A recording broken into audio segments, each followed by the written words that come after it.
Hello everyone and welcome to our YouTube channel.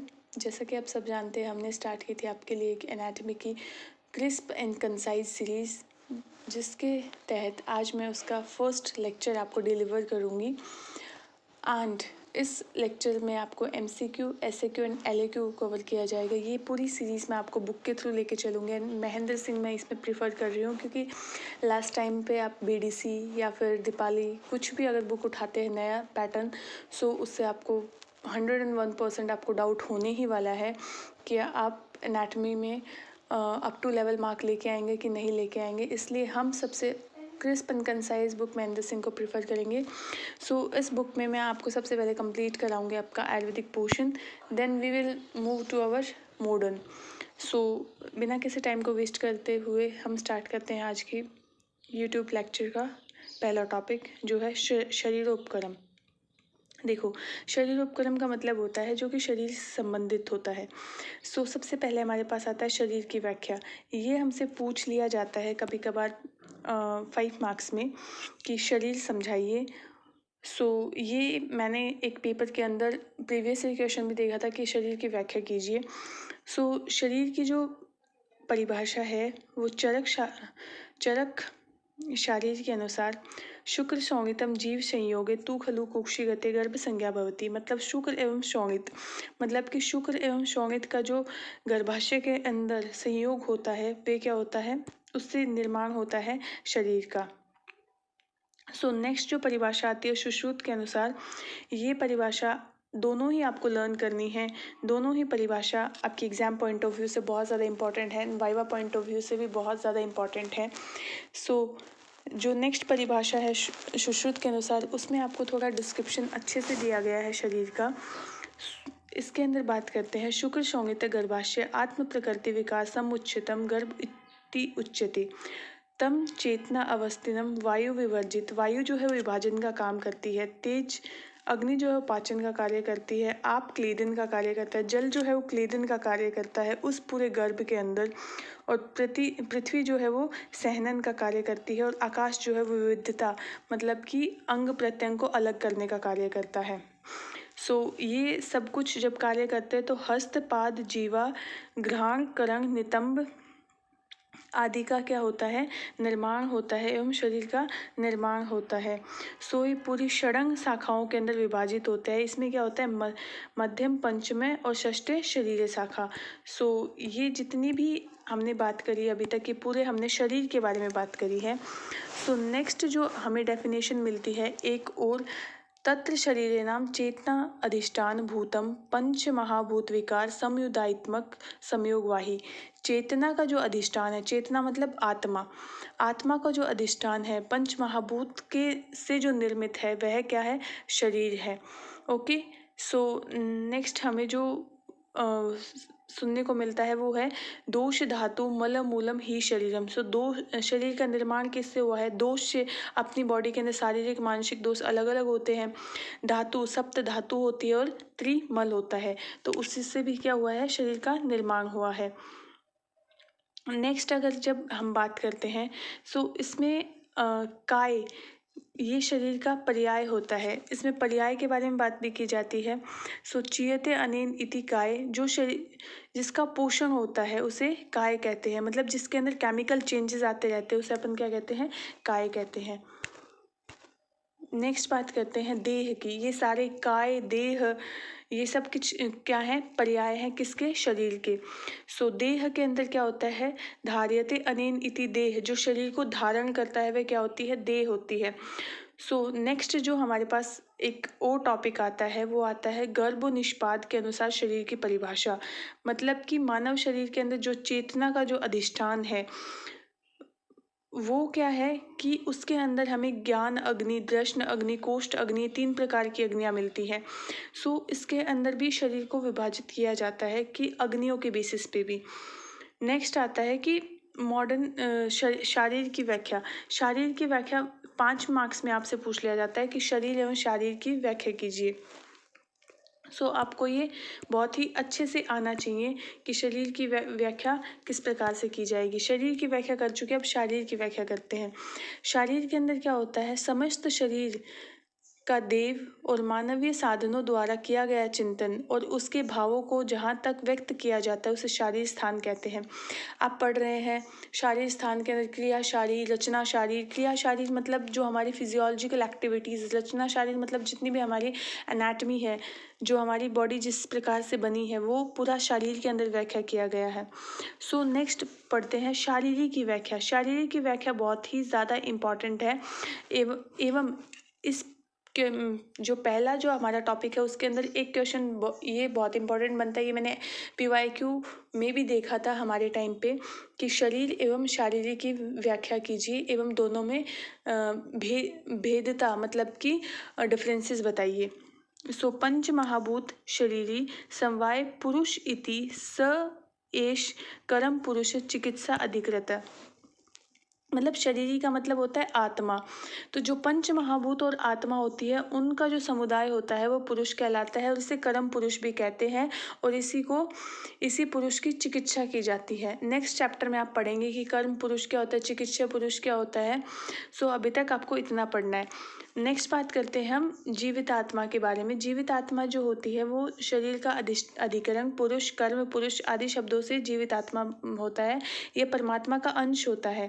सो जीवित आत्मा के अंदर क्या होता है कि जो हमें सुख की अनुभूति होती है, दुख की अनुभूति होती है, घृणा, द्वेष, ये सब कुछ कहाँ होती है, जीवित आत्मा के अंदर होती है। आपको आत्मा बहुत इंपॉर्टेंट टॉपिक है। आत्मा आप 5 मार्क्स में रख सकते हैं आपके लिए। सो अभी तक कोई MCQ का या फिर LAQ का पॉइंट नहीं आया है, बट SAQ के छोटे छोटे 2-3 टॉपिक्स आ चुके हैं। सो आत्मा के गुण एवं लक्षण बहुत इंपॉर्टेंट है। ये लक्षण आपको क्रियाशाली में भी पढ़ने हैं एवं ये लक्षण आपको पदार्थ विज्ञान में भी पढ़ने हैं। सो ये जो लक्षण है प्राणो पवनो निमेष उन्मेष जीवनम मनसो गति इंद्रिया संचरणम प्रेरणम धारणम च यत। सो ये जो 8 लाइन का श्लोक है ये बहुत इंपॉर्टेंट है। अगर आप लर्न करते हैं तो आपकी 3 सब्जेक्ट का डर जो है वो ख़त्म हो जाता है। नेक्स्ट बात करते हैं कि शारीर ज्ञान का प्रयोजन एवं शारीर ज्ञान की उपयोगिता। सो इसके अंदर क्या होता है कि इससे पहले जब अपन इसका प्रयोजन पढ़ते हैं उससे भी पहले आता है आयुर्वेद का प्रयोजन। आयुर्वेद का प्रयोजन है प्रयोजनम चाष्य स्वास्थ्य स्वास्थ्य रक्षणम आतुरस्य विकार पर्शनम च। ये एग्जामिनर का फेवरेट क्वेश्चन होता है। जब तुम्हें कुछ नहीं आ रहा होता है वाइवा में तो वो सबसे पहले ये पूछता है कि आयुर्वेद का प्रयोजन ही बता दो, तुम आयुर्वेद की डेफिनेशन ही बता दो।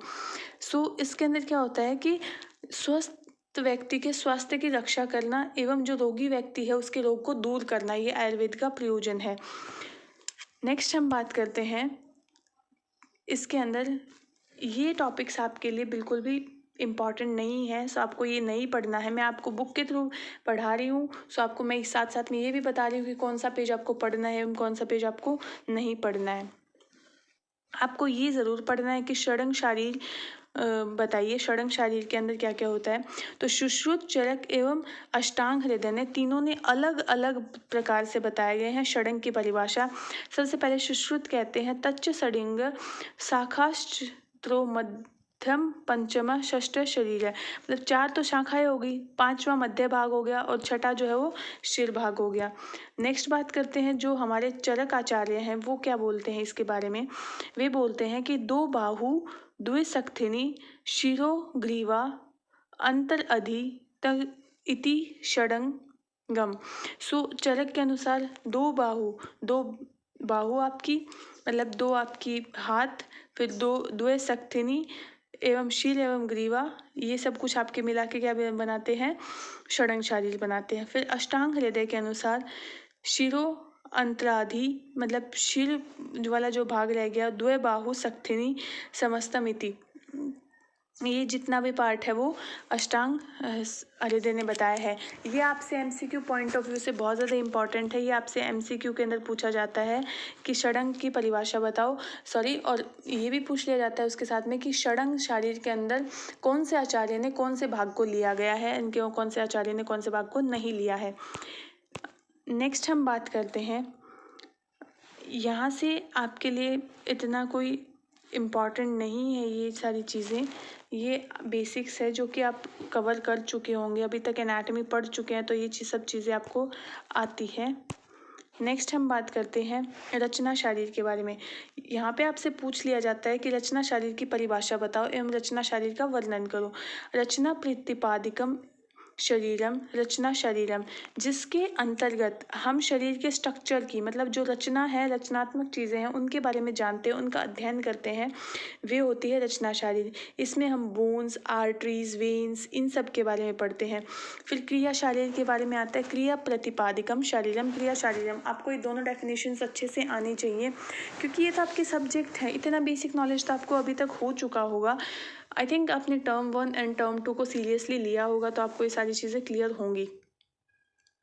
क्रिया शरीर के अंदर हम जो उसके फंक्शंस हैं, मतलब जो उसकी क्रियाएं हैं, फिजियोलॉजी है, हम उसके बारे में ज्ञान करते हैं। जितने भी सिस्टम्स हैं अपनी बॉडी के, उसके बारे में ज्ञान करते हैं, से वह क्रिया शरीर है। नेक्स्ट हम बात करते हैं, यहाँ पे आपको जितना भी इम्पॉर्टेंट है मैं सिर्फ वही पढ़ा रही हूँ, इसमें से आपके कुछ भी इम्पॉर्टेंट नहीं है। लेकिन यहाँ पे आपका एक 10 नंबर का क्वेश्चन आता है। वो 10 नंबर का क्वेश्चन है मृत शोधन एवं संरक्षण, मतलब कि जो अपनी डेड बॉडी है उसको अपन प्रिजर्व कैसे करेंगे। सो आपको इसी प्रकार से पॉइंट में सब कुछ लर्न करना है कि शरीर किस बॉडी का प्रिजर्वेशन करेंगे, सबसे पहले बात करते हैं, एवं किस बॉडी का डिसेक्शन करेंगे। सबसे पहले आता है शरीर के अंग प्रत्यंग विभाग जो है वो, शरीर संख्या, ये सब कुछ क्या होना चाहिए, अच्छे से थ्योरेटिकल नॉलेज होना चाहिए अपन को। मतलब अपन को यही नहीं पता कि कौन सी आर्टरी के अंदर, कौन सी वेन के अंदर किस ब्लड का फ्लो हो रहा है, या फिर कौन से डाइसेक्शन करने के लिए कहाँ पे कट लगाना है। अगर हमें यही नहीं पता तो हम उसका डाइसेक्शन कर पाएंगे क्या, नहीं कर पाएंगे। आई थिंक ये आपने बीएमएस के फर्स्ट ईयर में आपने कम्प्लीटली डाइसेक्शन आपको फर्स्ट ईयर में कराया गया होगा, तो आपको इतना नॉलेज तो होगा। वहीं दूसरी ओर कर्म अभ्यास के लिए शरीर भी उपयोगी होना चाहिए, मतलब कि ऐसा शरीर होना चाहिए जिसकी जो जितने भी ऑर्गन्स है वो इंटैक्ट है। हमें हार्ट की एनाटॉमी पढ़नी है तो हम उसका हार्ट देखने जाए और हमें हार्ट की जगह पे वहाँ पे हार्ट ही ना मिले, या फिर उसका कुछ पार्ट जो है वो मिसिंग मिले, तो ऐसा नहीं होना चाहिए। दूसरी ओर विशेष तौर पर सर्जन के लिए बहुत उपयोगी होता है, इसलिए शरीर का प्रत्यक्ष ज्ञान के लिए डाइसेक्शन की आवश्यकता होती है। फिर पूछा जाता है आपसे डाइसेक्शन क्यों करना चाहिए। डाइसेक्शन इसलिए करना चाहिए, उससे हमें ये पता चलेगा कि कौन से, थ्योरेटिकली तो हम पढ़ लेते हैं कि कौन सा ऑर्गन कहाँ पे लोकेटेड है, लेकिन ये हमें रियल में भी नॉलेज होना चाहिए। ये चीज़ें हमें पता होनी चाहिए कि कौन सा ऑर्गन किस डायरेक्शन में लोकेटेड है, अपर ट्रैक्ट में है, लोअर ट्रैक्ट में है, लाइक स्टमक है वो लेफ्ट एपिगैस्ट्रियम में है। सो मतलब ये भी रीज़न भी पता होना चाहिए कि ये वाला रीजन है कौन सा, 9 एब्डोमिनल रीजन। नेक्स्ट बात करते हैं कि आज के आधुनिक युग में अपेक्षा आचार्य सुश्रुत ने, मतलब आज के टाइम को लेके सब कुछ मॉडर्न वाला हो गया है, तो सब बोलते हैं कि ये सब कुछ मॉडर्न पॉइंट ऑफ व्यू से इम्पोर्टेंट है, लेकिन आज के युग से 3000 वर्ष पहले ही आचार्य सुश्रुत ने जो है वो सर्जरीज परफॉर्म करना स्टार्ट कर दिया था। नेक्स्ट बात करते हैं कि इसका संरक्षण कैसे करना चाहिए, प्राचीन समय में कैसे किया जाता था। सो उसके लिए हम सबसे पहले पढ़ते हैं यहाँ से, ये बहुत इम्पॉर्टेंट है कि उस शव का संरक्षण करना चाहिए जिसके पूरे अंग प्रत्यंग हो, मतलब कोई भी बॉडी पार्ट मिसिंग ना हो। हमें देखनी है लीवर की एनाटॉमी, बट लीवर है ही नहीं वहाँ पे, सो हम कर पाएंगे क्या, उसका जो भी स्टडी करना था वो नहीं कर पाएंगे। इसलिए उसकी पूरी अंग प्रत्यंग, मतलब बॉडी जो है एज इट इज़ इंटैक्ट होनी चाहिए, जिसकी मृत्यु जो है वो दीर्घकालीन व्याधि से न हुई हो। मतलब कि ऐसा ना हुआ कि वो कैंसर पेशेंट हो या फिर कोई और पेशेंट हो, सो दीर्घकालीन व्याधि से उसकी मृत्यु नहीं होनी चाहिए, या फिर मृत्यु के अंदर विष नहीं होना चाहिए उसकी, और आयु जो है उसकी 100 वर्ष से कम होनी चाहिए। सो इस ऐसी बॉडी का हमें प्रिजर्वेशन करना चाहिए, डाइसेक्शन करना चाहिए। इसमें क्या होता है कि पुराने समय में क्या होता था कि ऐसे मृत शरीर को मूंज, छाल, कुश या फिर शंख आदि में भली भांति लपेट दिया जाता था।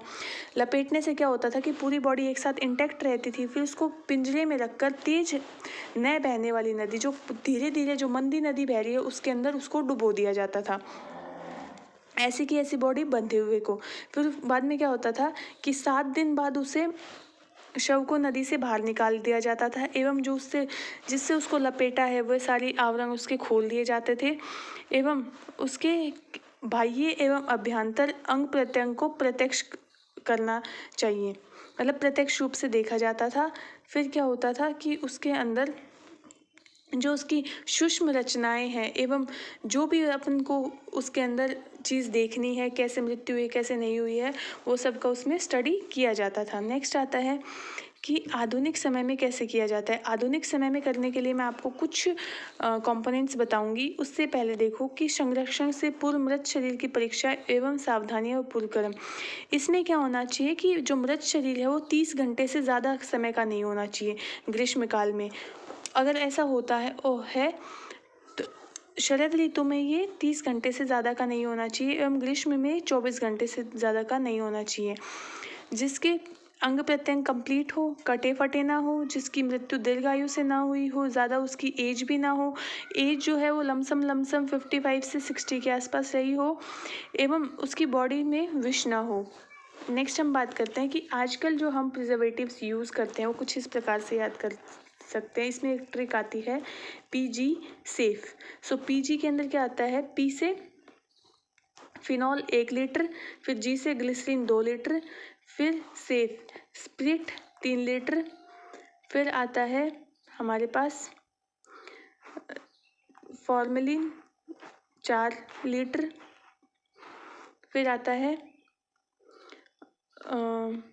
ये आप ये याद करें कि स्प्रिट प्लस में वाटर दोनों ही 3 लीटर होते हैं, spirit and water. So PG safe से आप इसे लर्न कर सकते हैं। टर्पंटाइन ऑयल जो होता है वो 300 ml होता है, एवं जो स्टेनिंग फ्लूइड्स होते हैं वो रेड लेड एंड वाटर होता है। Red lead 200 mg and water जो होता है वो 2 लीटर होता है। नेक्स्ट हम बात करते हैं कि किस प्रकार से हम इसको संरक्षण कर सकते हैं। देखो इसके अंदर आपको सिर्फ इतनी सी अगर आप टेबल लर्न करते हैं तो आपके लिए बहुत ज़्यादा हेल्पफुल होगा, क्योंकि ये मार्क्स के जो क्वेश्चन कंटेंट कर रहा है वो 10 मार्क्स है। 10 मार्क्स आपकी एनाटॉमी के अंदर आपके लिए बहुत मायने रखते हैं। इवन ये आपके एमसीक्यू पॉइंट ऑफ व्यू से भी बहुत ज़्यादा इम्पॉर्टेंट है।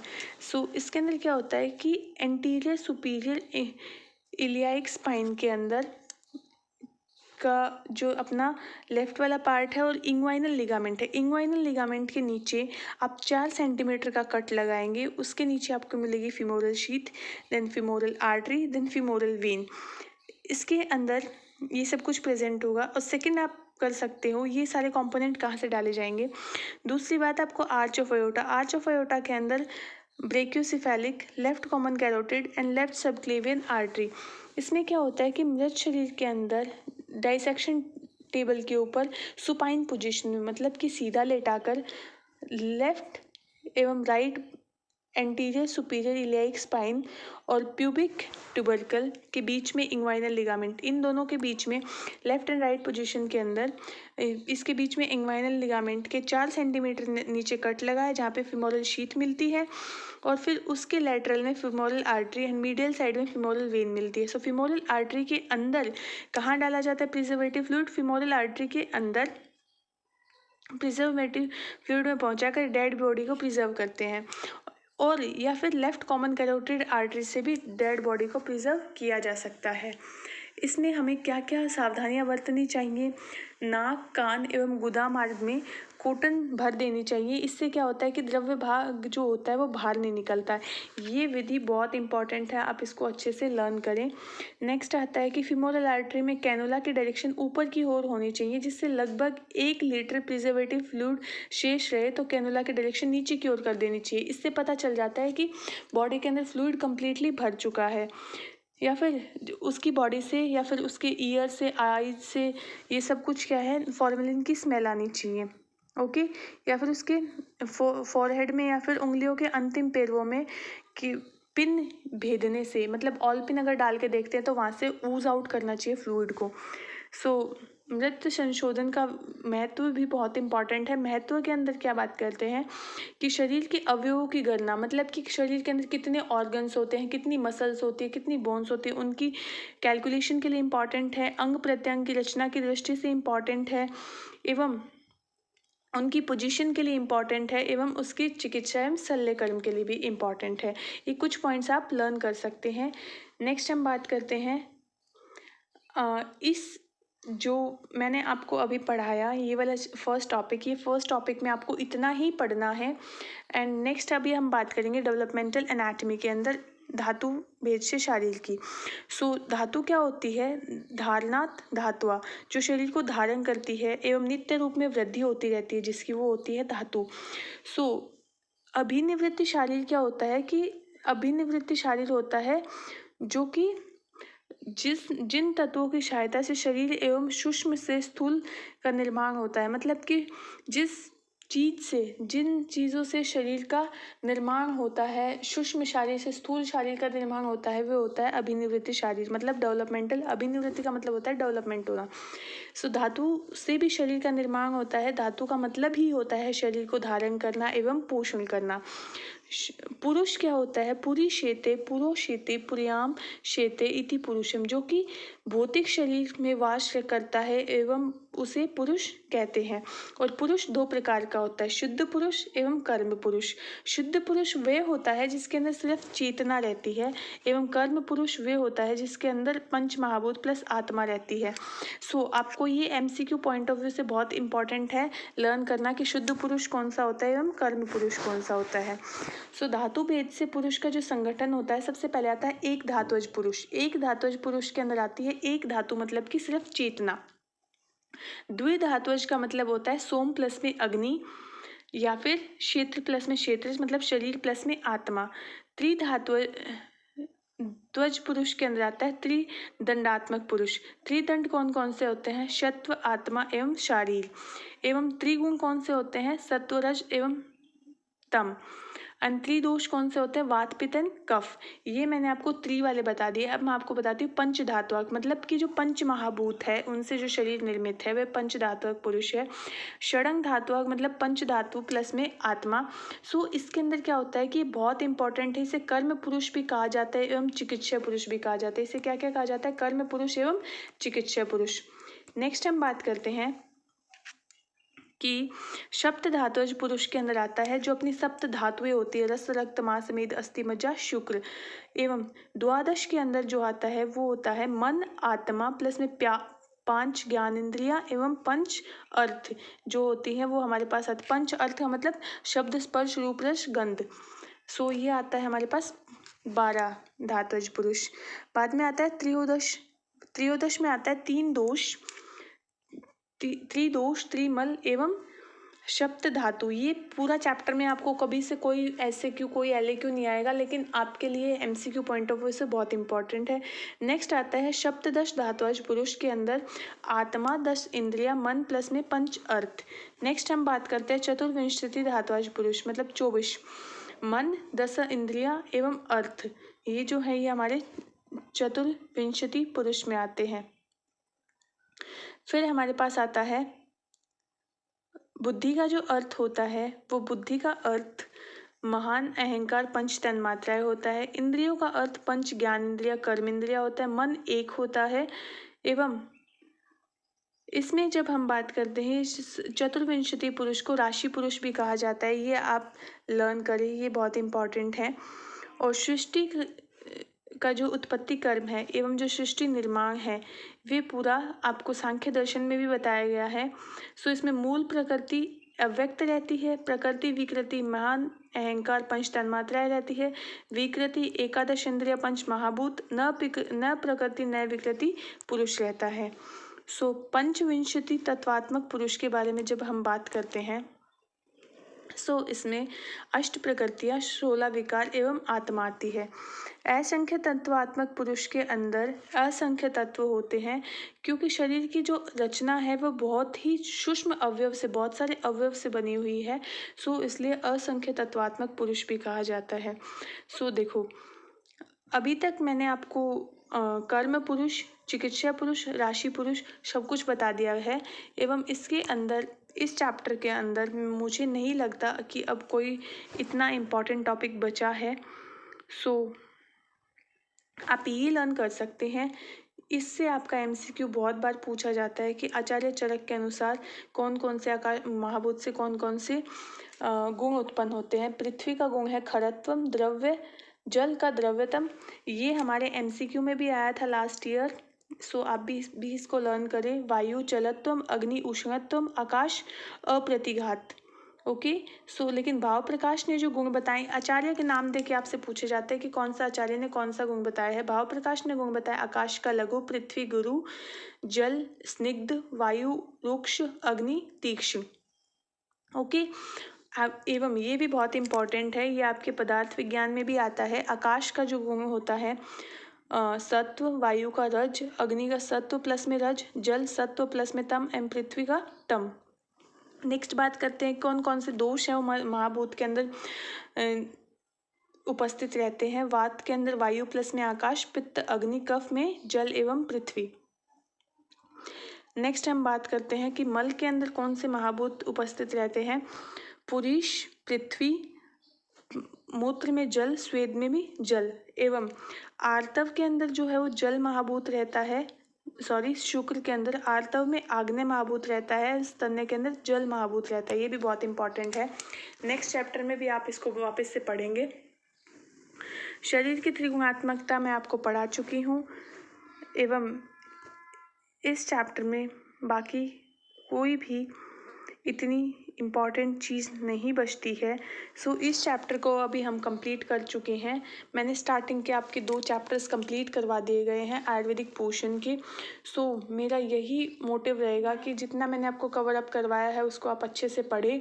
सो हम मिलते हैं नेक्स्ट वीडियो में बहुत ही इम्पॉर्टेंट टॉपिक 15 मार्क्स के टॉपिक के साथ में। So stay tuned and connected with me. Thank you for watching. If you like my videos, so please like, share and subscribe.